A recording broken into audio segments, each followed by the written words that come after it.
استحواذ، سيطرة، هجمات، خلق فرص، وكل شيء كان في الملعب عراقيا. نعم هي مباراة لكرة القدم، لكن عندما يتعلق الموضوع بالأداء ولا يكن هناك نتيجة فنقول هنا الحظ قد لعب دوره. اليوم كان المنتخب العراقي أو كاد أن يسجل بأي دقيقة، بل قولوا أي ثانية من المباراة. ليش؟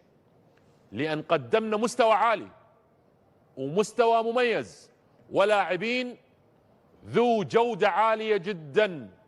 نعم ممكن هناك اكو هنات، اكو تراجع، اكو اخطاء، لكن ثقوا عندنا منتخب يشرف وعندنا منتخب يرفع الراس عالي.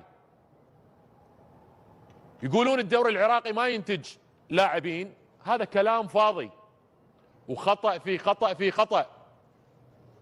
نعم عندنا قوة ضاربة من لاعبي المحترفين ونحن بحاجة ماسة إليهم، لكن عندنا مواهب وعندنا أسماء مميزة.